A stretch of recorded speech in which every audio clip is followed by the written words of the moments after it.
알록달록, 울긋불긋, 아름다운 풍경을 자랑하는 가을 단풍. 날씨도 선선해서 가볍게 산책하기도 좋고 본격적으로 등산하기도 좋은데요. 실제로 1년 12달 중에서 10월에 등산객이 가장 많습니다. 가을 단풍철이 바로 등산의 성수기인 거죠. 열정! 정상에서 외치는 힘찬 소리.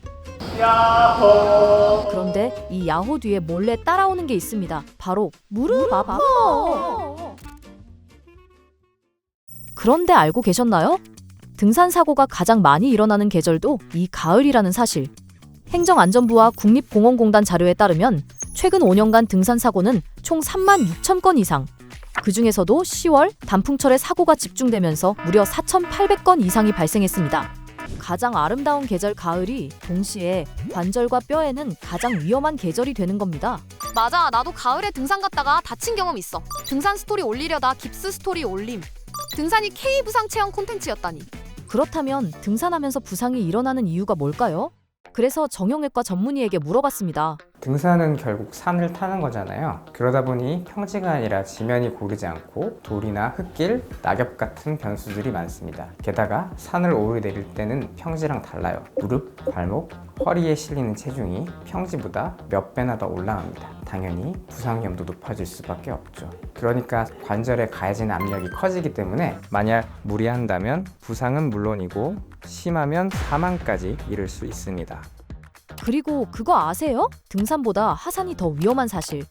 실제로 등산 부상 중 대부분은 하산 시간대, 오후 12시에서 3시 사이에 가장 많이 발생합니다. 특히 정상 인증샷 찍고 난 뒤 긴장이 풀린 상태에서 하산하다 발생하는 낙상, 실뚝 사고가 많습니다. 신문 기사에서도 보셨을 겁니다. 하산길 방심하다 큰 부상 같은 사례가 끊이지 않습니다. 하산은 브레이크가 아니라 가속이지. 내 발걸음은 멈추지 않아. 주머니에 넣은 손, 그 대가로 잃는 건 균형 감각 전부다. 다들 쉿, 빨리 내려가서 막걸리나 마시자고.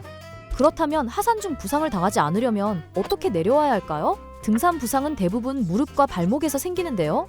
특히 내리막길에서는 체중의 3배에서 5배 하중이 관절에 실리기 때문에 부담이 어마어마하죠. 그래서 자세를 낮추고 천천히 이동하는 것이 가장 중요합니다. 뿐만 아니라 등산 스틱을 활용하면 무릎에 가는 하중을 줄일 수 있고 발에 잘 맞는 등산화를 착용해야 미끄럼 사고를 막을 수 있습니다. 하산 전후 충분한 스트레칭은 기본이고요. 특히 근력 부족이나 이미 관절 질환이 있는 분들은 더욱 주의해야 합니다. 그렇다면 만약 등산하거나 하산할 때 사고를 당했다면 어떻게 대처하는 것이 좋을까요? 우선 가장 중요한 건 움직이지 않는 것입니다. 발목을 삐끗했거나 골절이 의심되면 억지로 걸어 내려오려 하지 말고 119에 신고해 위치를 정확히 알리는 것이 첫 번째예요. 부상 부위는 가능한 빨리 압박하고 고정을 해야 합니다. 출혈이 있으면 깨끗한 천으로 강하게 압박 지혈을 하고 발목이나 다리 부상 같은 경우에 스틱이나 나무를 이용해 부목처럼 고정하는 게 필요합니다. 또한 등산 중 체온이 급격하게 떨어질 수 있기 때문에 얇은 기상 담요나 바람막이로 몸을 덮어 저체온증을 막는 것도 중요합니다. 부위별로도 다양한 부상이 생기는데요.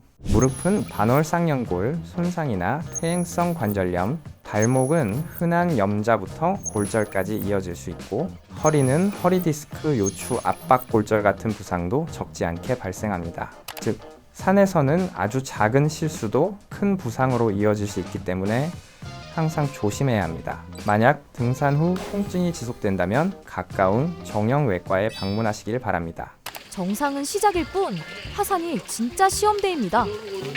예방과 대처법을 기억하면 안전하고 즐거운 산행이 가능합니다. 스탠바디미가 여러분의 건강한 가을 산행을 응원합니다. 구독과 좋아요, 알림 설정까지 눌러주시면 앞으로도 여러분의 건강을 위해 노력하겠습니다.